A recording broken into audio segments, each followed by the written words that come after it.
बिल्कुल। Welcome to Beyond Noise. आज हम एक बहुत ही महत्वपूर्ण घटना पर गहराई से चर्चा करेंगे। एस्ट्रोनॉट सुनीता विलियम्स का रिटायरमेंट। ये सिर्फ एक व्यक्ति के शानदार करियर का अंत नहीं है, ये ह्यूमन स्पेस फ्लाइट के इतिहास में, खासकर इंटरनेशनल स्पेस स्टेशन मतलब ISS के दौर में एक बहुत बड़े बदलाव का संकेत है। बिल्कुल। और ये समझना जरूरी है कि ये सिर्फ एक पर्सनल स्टोरी नहीं है। हमारे पास जो सोर्सेज हैं वो एक इसे इंस्टीट्यूशनल मोमेंट की तरह देखते हैं। अच्छा, मतलब एक व्यक्ति से ज्यादा ये उस पूरे सिस्टम के बारे में है जिसका वो हिस्सा थी। एग्जैक्टली। ये उस पूरी पीढ़ी के एस्ट्रोनॉट्स का एग्जिट है जो एक अलग दौर में ट्रेन हुए थे। तो चलिए आज हम समझेंगे कि इस एक रिटायरमेंट का नासा, भारत के स्पेस प्रोग्राम और स्पेस की ग्लोबल पॉलिटिक्स के लिए क्या मतलब है। Okay, let's unpack this. सबसे पहले यह समझना जरूरी है कि सुनीता विलियम्स उस पीढ़ी की एस्ट्रोनॉट हैं जब स्पेस फ्लाइट एक हीरोइक एक्सप्लोरेशन से ज्यादा एक रूटीन इंस्टीट्यूशनल गवर्नेंस बन गया था। बिल्कुल। उनका रिटायरमेंट नासा के अंदर एक जनरेशनल ट्रांजिशन का प्रतीक है। बिल्कुल। और उनकी बैकग्राउंड बहुत दिलचस्प है। उनका जन्म 1965 में ओहायो में हुआ। उनके पिता एक इंडियन अमेरिकन न्यूरो एनाटमिस्ट थे, तो वो साइंटिफिक माहौल में ही पली बड़ी। लेकिन व्हाट्स फैसिनेटिंग हियर इज उनका रास्ता स्पेस साइंस से शुरू नहीं हुआ था। वो यूनाइटेड स्टेट्स नेवल एकेडमी गई और एक मिलिट्री हेलीकॉप्टर पायलट बनी। ये पॉइंट बहुत जरूरी है। उन्हें नासा ने उनकी एथनिसिटी या मतलब सिंबॉलिक वजहों से नहीं चुना था। नहीं, बिल्कुल नहीं। उन्हें मिलिट्री टेस्ट पायलट और इंजीनियरिंग रूट से चुना गया, जो दुनिया के सबसे मुश्किल सिलेक्शन पाइपलाइंस में से एक है। सही बात। उनके आंकड़े भी कमाल के हैं। नासा में सिलेक्शन से पहले उन्होंने 30 से ज्यादा तरह के एयरक्राफ्ट में 3000 से ज्यादा घंटों की उड़ान भरी थी। 3000 घंटे? ये सिर्फ एक नंबर नहीं है, ये दिखाता है कि उनके पीछे एक पूरा मिलिट्री इंडस्ट्रियल सिस्टम था जो इस तरह की ट्रेनिंग अफोर्ड कर सकता है। और फिर उनका स्पेस करियर, ISS पर 2 लंबे मिशंस, स्पेस में 300 से ज्यादा दिन, जो उन्हें दुनिया के सबसे अनुभवी एस्ट्रोनॉट्स में से एक बनाता है। और 7 स्पेसवॉक। 7 स्पेसवॉक। ये सुनने में ही मुश्किल लगता है। इसमें किस तरह का रिपेयर शामिल था? बहुत मुश्किल। एक बार तो उन्हें ISS के एक जैम हो चुके सोलर एरे को ठीक करने के लिए बाहर जाना पड़ा था। सोचिए, स्पेस के वैक्यूम में भारी भरकम सूट पहनकर आपको बहुत नाजुक काम करना है। एक छोटी सी गलती और सब खत्म।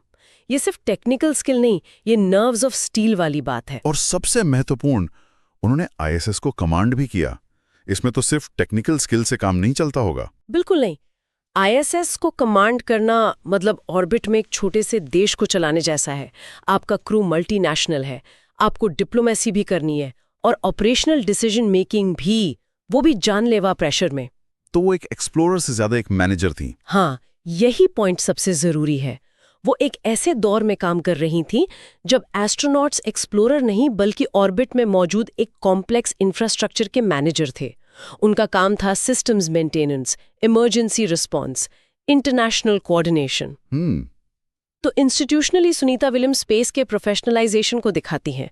वो एक नेशनल सिंबल से ज्यादा एक हाईली ट्रेन्ड टेक्नोक्रेट थी। Here's where it gets really interesting.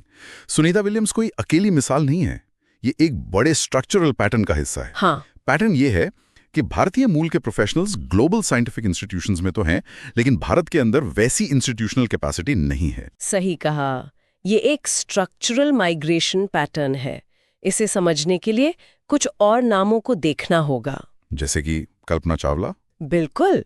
Kalpana Chawla Bharat में जन्मी, लेकिन एरोस्पेस इंजीनियरिंग की पढ़ाई के लिए अमेरिका गईं। उन्हें नासा द्वारा ट्रेन, सिलेक्ट, फंड और स्पेस में भेजा गया था, भारत द्वारा नहीं। तो इससे एक पैराडॉक्स दिखता है। इंडिया ने साइंटिफिक टैलेंट पैदा किया, लेकिन उसका पूरा प्रोडक्टिव पोटेंशियल विदेशी इंस्टीट्यूशंस ने इस्तेमाल किया। और फिर हैं राकेश शर्मा। हाँ, राकेश शर्मा। वो भारत के झंडे के नीचे स्पेस में जाने वाले पहले और एकमात्र भारतीय नागरिक थे, 1984 में एक सोवियत मिशन पर। लेकिन वो मिशन बहुत अलग था, है ना? वो एक तरह से डिप्लोमैटिक था। बहुत अलग। वो मिशन डिप्लोमैटिक और सिंबॉलिक था, इंस्टीट्यूशनली सस्टेनेबल नहीं। भारत ने इसके बाद कोई फॉलो अप प्रोग्राम नहीं बनाया। वो एक फुल स्टॉप की तरह था। और अब इस कहानी में एक नया नाम जुड़ रहा है, ग्रुप कैप्टन शुभांशु शुक्ला। हाँ, जो भारत के गगनयान प्रोग्राम के तहत चुने गए हैं। ये भारत की पहली सीरियस कोशिश है ह्यूमन स्पेस फ्लाइट को इंस्टीट्यूशनलाइज करने की। लेकिन आज भी ये प्रोग्राम रशियन ट्रेनिंग सिस्टम और वेस्टर्न स्पेस टेक्नोलॉजी पर बहुत निर्भर है। बिल्कुल, तो ये दिखाता है कि हम अभी भी वो कैपेसिटी बिल्ड कर रहे हैं। So what does this all mean? इसका मतलब ये हुआ कि भारतीय मूल के एस्ट्रोनॉट्स दुनिया भर में इसलिए हैं क्योंकि भारत ने एजुकेशन में इन्वेस्ट किया, इंस्टीट्यूशंस में नहीं। सही। और वेस्टर्न देशों ने इंस्टीट्यूशंस में इन्वेस्ट किया, तो टैलेंट वहां चला गया जहां इंफ्रास्ट्रक्चर पहले से मौजूद था। If we connect this to the bigger picture, तो नासा में भारतीय मूल के साइंटिस्ट्स सिर्फ राष्ट्रीय सफलता के प्रतीक नहीं हैं, वे रिसर्च इंफ्रास्ट्रक्चर में ग्लोबल असमानता का सबूत हैं। सीधे शब्दों में कहें तो इंडिया माइंड्स प्रोड्यूस करता है, वेस्ट सिस्टम्स ओन करता है। ये एक बहुत पावरफुल स्टेटमेंट है। अब जरा इन दोनों इंस्टीट्यूशंस को समझते हैं, नासा और इसरो। नासा सिर्फ एक स्पेस एजेंसी नहीं है, ये एक कॉम्प्लेक्स गवर्नेंस सिस्टम है जिसमें नेशनल बजट, इंटरनेशनल ट्रीटीज और कमर्शियल कॉन्ट्रैक्टर्स शामिल हैं। सुनीता विलियम्स इसी आर्किटेक्चर के अंदर काम कर रही थी। इसके बिल्कुल विपरीत इंडियन स्पेस रिसर्च ऑर्गेनाइजेशन यानी इसरो एक अलग लॉजिक पर विकसित हुआ।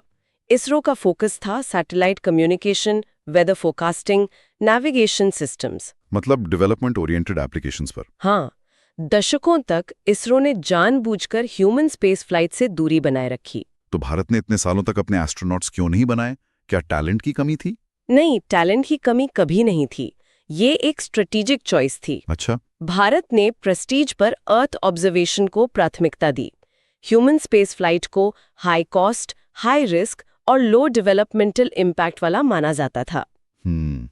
मतलब जब देश में दूसरी जरूरतें थीं तो ये एक लग्जरी मानी जाती थी। बिल्कुल। सुनीता विलियम्स की सफलता इसी विडंबना को उजागर करती है। भारत ने वर्ल्ड क्लास स्पेस प्रोफेशनल्स तो पैदा किए, लेकिन उन्हें अपने इंस्टीट्यूशनल फ्रेमवर्क में इस्तेमाल नहीं करने का फैसला किया। लेकिन अब गगनयान प्रोग्राम के साथ भारत की स्ट्रैटेजी बदल रही है। इस बदलाव की वजह क्या है? इसके पीछे कई कारण हैं। एक तो है टेक्नोलॉजिकल सॉवरेनिटी, मतलब तकनीकी संप्रभुता की इच्छा। ओके। दूसरा जियोपॉलिटिकल सिग्नलिंग, दुनिया को दिखाना कि हम भी एक बड़ी स्पेस पावर है। और शायद मिलिट्री एंगल भी होगा। हाँ, मिलिट्री स्पेस इंटीग्रेशन। और आखिर में राष्ट्रीय प्रतिष्ठा। भारत अब डेवलपमेंटल स्पेस लॉजिक से पावर स्पेस लॉजिक की ओर बढ़ रहा है। और दुनिया का माहौल भी बदल रहा है ना। हाँ। है ना? सुनीता विलियम्स का करियर कॉर्पोरेशन के दौर में था। ISS का सबसे बड़ा उदाहरण है। लेकिन अब भविष्य कंपटीशन का लग रहा है। बिल्कुल। आर्टेमिस अकॉर्ड्स जो अमेरिका का मून प्रोग्राम है, चीन का अपना स्पेस स्टेशन और मिलिट्री सैटेलाइट सिस्टम्स, ये सब कॉर्पोरेशन से कंपटीशन की तरफ शिफ्ट होने का संकेत दे रहे हैं। तो स्पेस अब वो पुरानी जगह नहीं रही जहां सब दोस्त थे। नहीं, स्पेस फिर से टेरिटोरियल, स्ट्रेटेजिक और पॉलिटिकली कंटेस्टेड हो रहा है। सुनीता विलियम्स एक सहकारी युग, एक कॉर्पोरेटिव एरा के अंत में रिटायर हो रही हैं। So what does this all mean? आखिर में हम सुनीता विलियम्स की विरासत को कैसे देखें? वो सिर्फ एक सफल एस्ट्रोनॉट या राष्ट्रीय गौरव का स्रोत नहीं है। नहीं, वो उससे कहीं ज्यादा हैं।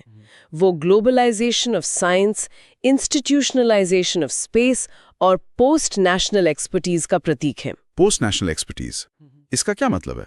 इसका मतलब है कि आज के दौर में एक्सपर्ट की कोई एक नेशनैलिटी नहीं होती। सुनीता विलियम्स एक ग्लोबल टैलेंट थी।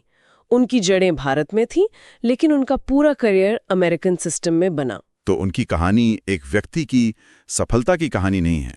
नहीं, ये इस बात की कहानी है कि मॉडर्न पावर हीरोज के जरिए नहीं, बल्कि इंस्टीट्यूशंस के जरिए कैसे काम करती है। उनका रिटायरमेंट एक युग का अंत और दूसरे की शुरुआत है। भारत आज एक चौराहे पर खड़ा है। हाँ, सवाल ये है कि क्या भारत एक डेवलपमेंटल स्पेस एक्टर बना रहेगा या ह्यूमन स्पेस फ्लाइट के जियोपॉलिटिकल कंपटीशन में उतरेगा? बिल्कुल। भारत की भविष्य की स्पेस पॉलिसी ये तय करेगी कि वो ऑर्बिट में एक टेक्नोलॉजिकल पार्टिसिपेंट बनता है या एक स्ट्रेटेजिक पावर। स्पेस अब सिर्फ साइंस नहीं है, ये एटमॉस्फेयर के परे की पॉलिटिक्स है। तो जैसे भारत ह्यूमन स्पेस फ्लाइट के इस नए दौर में कदम रख रहा है, असली सवाल सिर्फ ये नहीं है कि क्या वो इंसानों को स्पेस में भेज सकता है, बल्कि ये है कि वो ग्लोबल स्टेज पर किस तरह की